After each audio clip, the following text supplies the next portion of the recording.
I'm here today to speak on behalf of, thank you, of Southwestern Energy. We are a shale gas producer. We are 100% shale gas producer. And of that shale, when I say shale gas, up until December 22nd, we were 99% shale gas producer. We're now a 93% shale gas producer. We are currently the fourth largest natural gas producer in the United States. And so the perspective that you're going to get from me today is from a pure shale gas producer. If you look at where we are located, where our major play is, one, we're headquartered in Houston, Texas.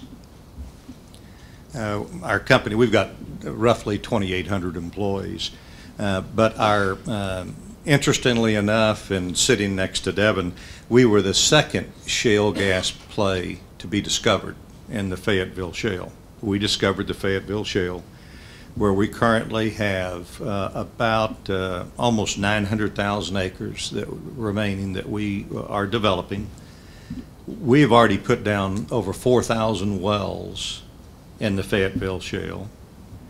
We currently are producing over 2 BCF a day out of the Fayetteville Shale, and that number continues to increase at a fairly significant number because what you'll hear from me is that our ability to innovate and get better at what we do and how we do it just continues to improve, and it surprises us at how good we continue to get.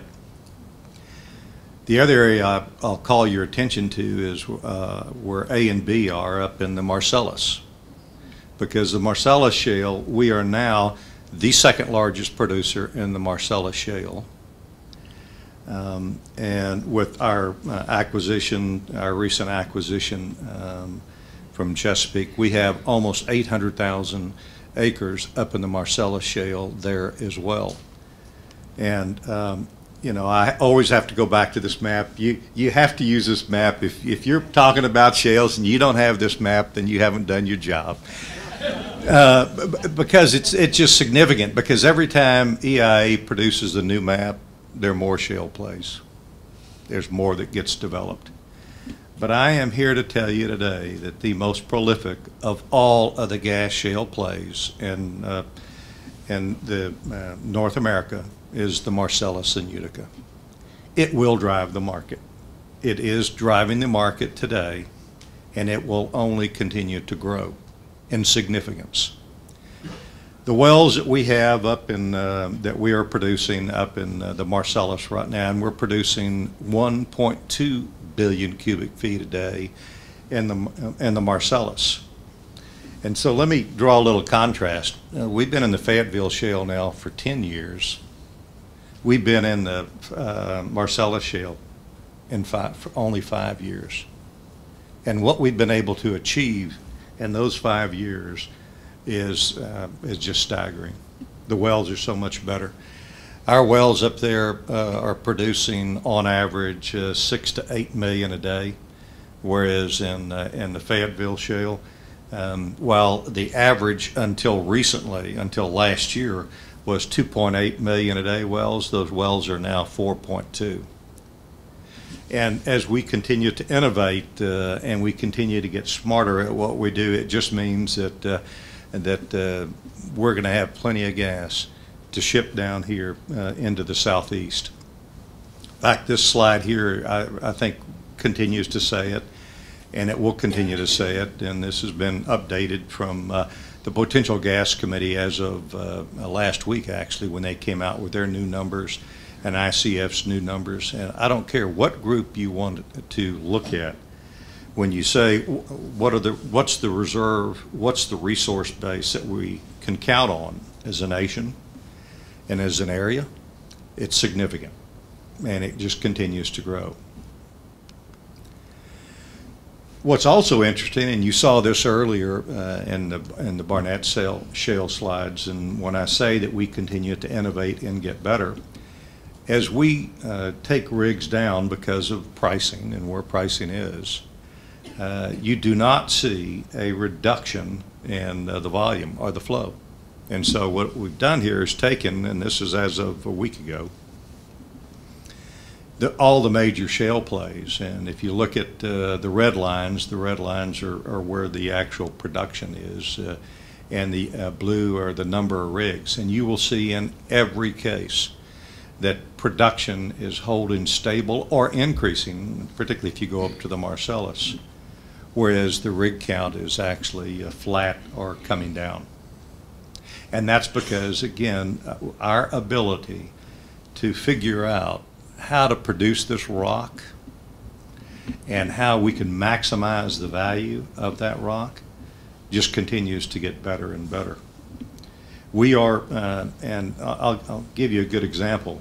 As I mentioned, in the Fayetteville Shale, where we've already drilled 4,000 wells, last year, in the last quarter in Fayetteville, we produced 25 of our very best wells.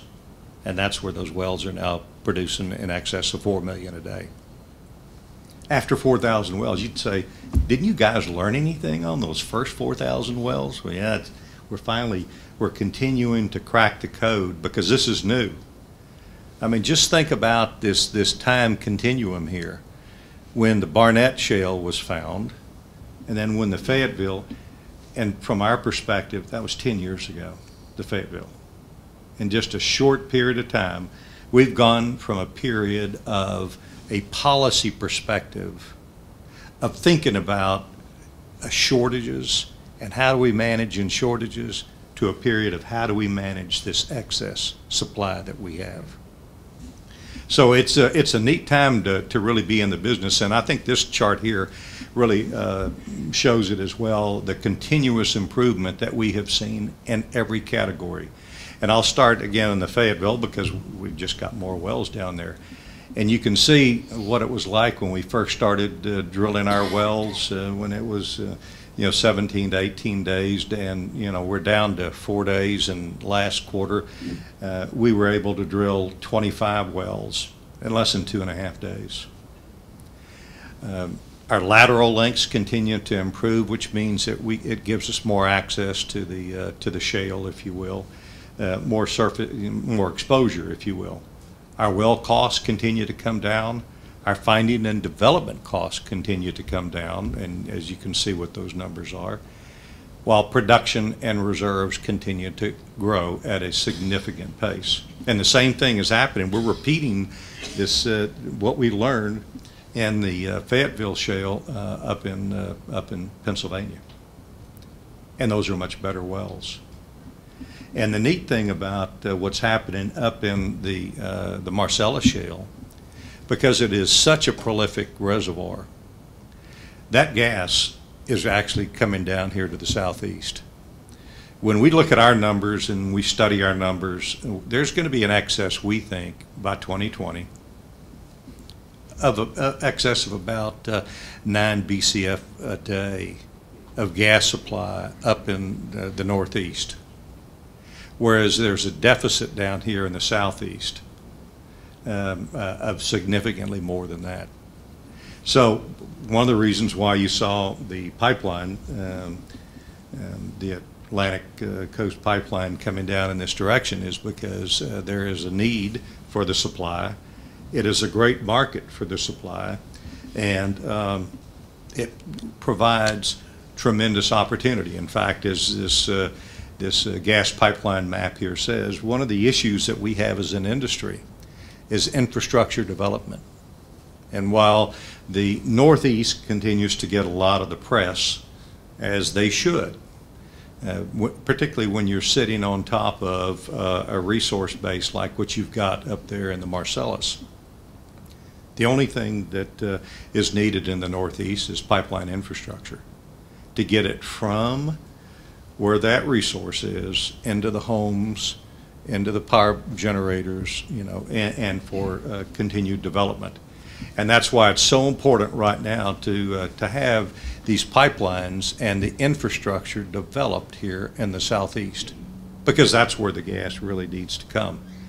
It's hard for me to believe, being a producer in the Gulf Coast, and you can see where the pipelines have been developed when you look down in Texas and Louisiana and the spider web of pipelines, what that has meant to the economic growth and development that's occurred in the Gulf South. Well, that could happen here if you have the pipeline infrastructure in the ground to take advantage of it, because the gas supply is here. The gas supply is more than a 100-year supply, much more than a 100-year supply. And in fact, this is the recent map from the FERC as of the end of the year. You'll see a number of the projects, and while I know it's busy and it's got a lot of color on it, but that I think illustrates very, very well just that the market is in fact responding and putting pipe in the ground. But this is where policy really comes into play, particularly at the state level. And while the FERC may have jurisdiction on certificating these projects, so do the states, because there are state certificates that have to be issued as well. So the states do play their role, a very important role as well, in making sure that this infrastructure gets put in the ground.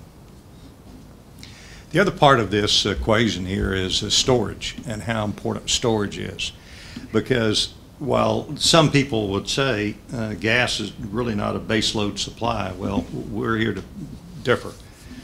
Gas is a baseload supply. It can be used, and if you look at the load factor on most of the power generators now and how they're running their units, it is and can and has been used in baseload supply. There are some of us, there's one of us around this table that has been around long enough that before the nuclear plants came in, gas was base loaded as well as coal. It was coal and gas before nuclear came on the scene. And now you're seeing a return to gas coming in and playing a much larger role in every state.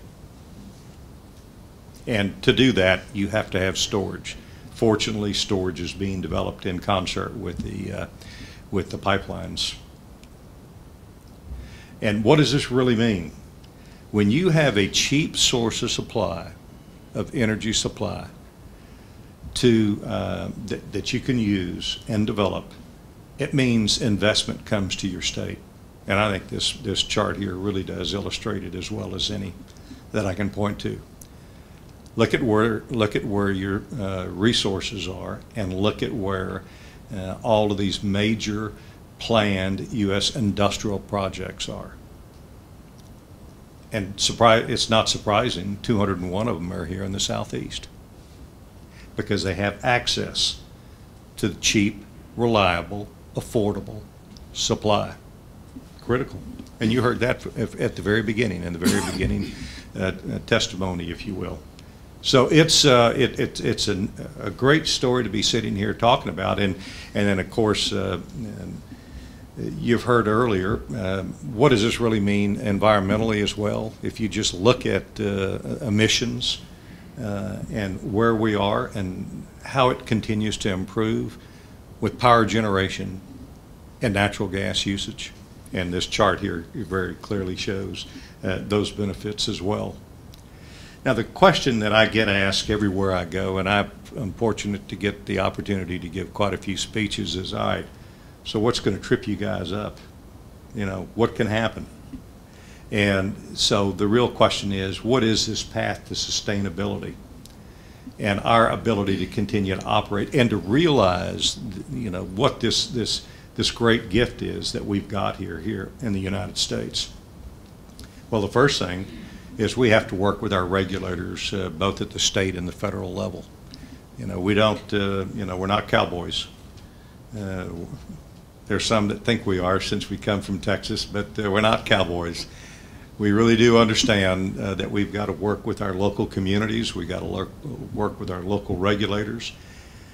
And working with the local communities are absolutely critical. If we don't get in early, if we don't sit and talk to the communities, let them know what we're doing, what to expect, we represent change. When we go into an area, and I can talk about Fayetteville, because again, being the second largest shale development at the time, we came in and we're in 5 counties. They had never seen any drilling, they had not seen trucks, they had not seen anything. Well, guess what happened? we came in with all these trucks and all this activity and drilling rigs, and it represents change. And sometimes people are reluctant to change unless you can sit with them and explain to them what's going to happen. Now, the neat thing, because I give a lot of rig tours, in fact, I've given your commissioners rig tours before, and the neat thing is when you drive around the roads now, all the roads are brand new roads because we built them all. Everybody's driving a brand new pickup. Everybody's got a new farm, new barns and stuff, because, and you heard it earlier from Hopper, you know, about this ownership rights. When you get royalty payments, it allows you to pay your taxes. It allows you to continue to develop and invest in your property. So you get a chance to participate. And that is really important and really critical. And so sitting down with the local landowners and letting them understand in the local communities what's going to happen, how we're going to do it, and how we can construct a win-win situation is the key to success. Period. End of statement. There's nothing more important. It also means dealing with your current hot button issues, which is water management, which you've already heard a lot about, air quality and greenhouse gas emissions and moratoriums.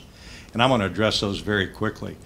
We as a company have when we talk about water, we recycle 100%.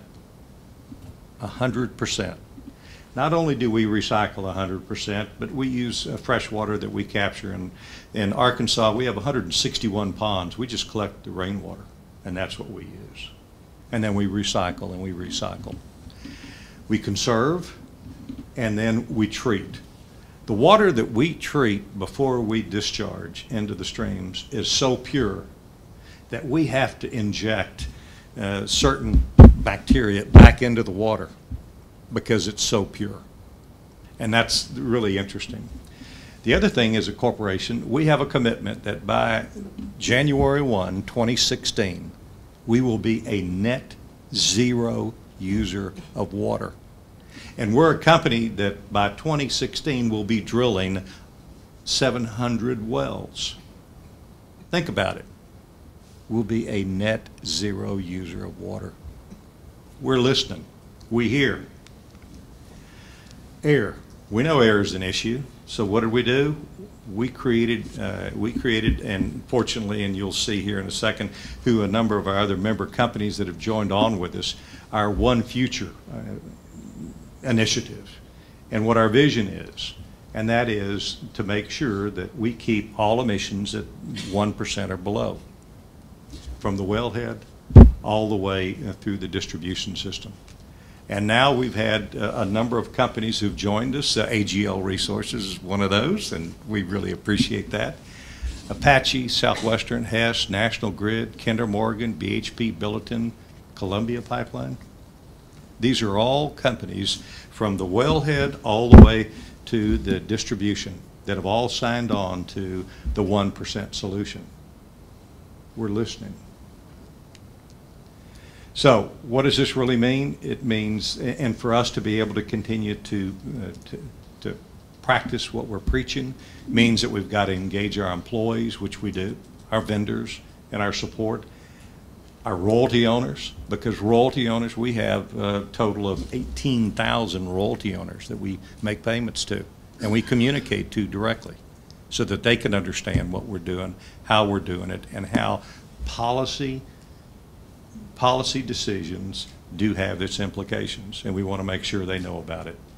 We build a strong foundation for continued outreach with our positive messaging, just like what we're doing here today.